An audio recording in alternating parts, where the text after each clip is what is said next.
Kami nga ng tita Zelda mo, umabot pa sa kabilang bayan eh. Mabuti nga po nakita siya ni Abby sa may waiting shed. Siya po yung nagdala sa kanya sa monasteryo. Abby? Sino Abby yan? Crush po ni Kuya Boy George. Kanina niya pa kinikwento yun. Talaga? Kuya Boy George, ha? Salamat. Baby! Baby! Oh. Si Santino nawawala at hinahanap daw yung nanay niya. Kawawa naman yung bata. Baby! Oh, si Santino na bumalik na raw sa monasteryo? Ha? Hoy! Kayong dalawa, ha? Sa ulitin, ha? Mag-uusap muna kayong dalawa bago kayo magdala ng chismisito! Totoo naman yun. Yes! Kung ano na pinagsasabi mo, ewan ko sa inyo. Uy, hindi nga makabalik na. Nakalokan yung dalawang ito, ha? Santino, alam ba lahat kami nag-aalala sa'yo? Lahat kami naghanap. Pati si Kuya Kokoy mo, Kuya Boy George mo, hinanap ka. Natakot kami para sa'yo. Sorry po, Father Jose. Hindi ko naman po naisip na magkakaganon eh. Sinubukan ko lang po yung lukso ng dugo. Akala ko, makikita ko yung nanay ko. Anak, naiintindihan ka naman namin eh. Kaya lang sana sa susunod na may gusto kang gawin na ganun, eh magsabi ka naman. Pwede naman kita samahan eh, o kahit sinong mga pare. Di ba? Anak, hindi masamang gusto mo makita ang nanay mo. Pwede mo naman gawin yun eh, na walang sana nag-aalala. Naintindihan mo ba? Sorry po, Father Jose. Sige na.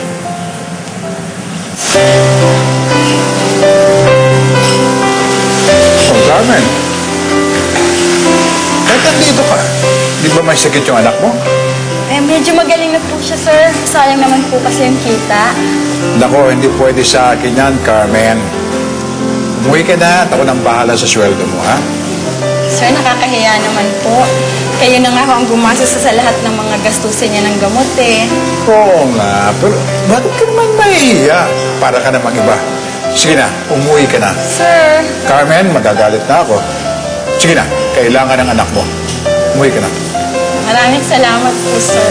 Naku, Maraming talaga. salamat. Oo, naku, nagdadrama Sige po, tutuloy na ako. Baka mamaya mag-iyakan pa tayo dito. Bawal matuluan ng luha ang tusino.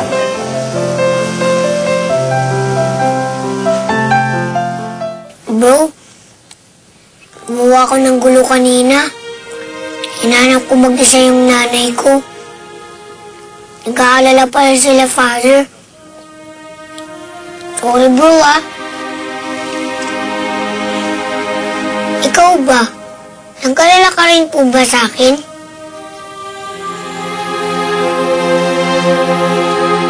Gusto ko lang naman po talaga makita yung nanay ko eh.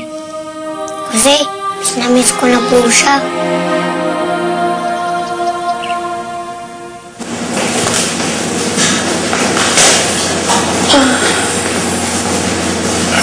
Lolo?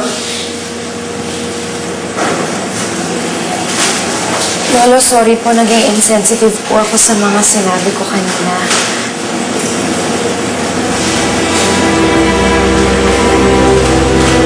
Ako din. Sorry.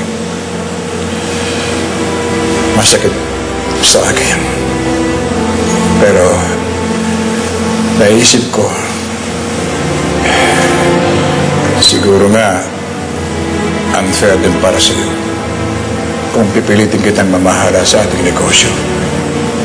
Kung hindi mo naman nakikita ang sarili mo dito. Eh, kaya nga po ako umuwi dito sana po para ipaintindi po sa inyo yung talagang nararamdaman ko. Alam ko po kasi, Lo, na may responsibilidad ako. Pero po, future ko po kasi ang nakasalalay dito eh. Yung bang kaligayahan ko po. Sige. Total, ikaw naman ang tagapagmana nito. Kaya kung anong gusto mong gawin, ikaw ang masusunod. Gusto mong ibenta,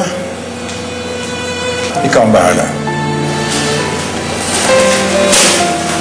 Sir, tutuloy na po kami.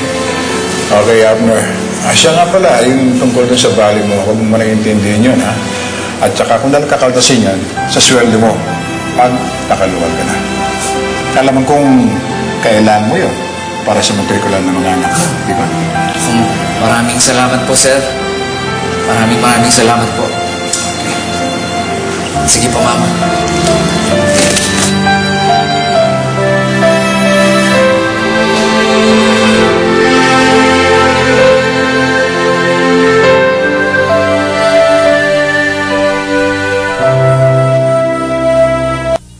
I love being a host, being a singer, being an actress. But most especially,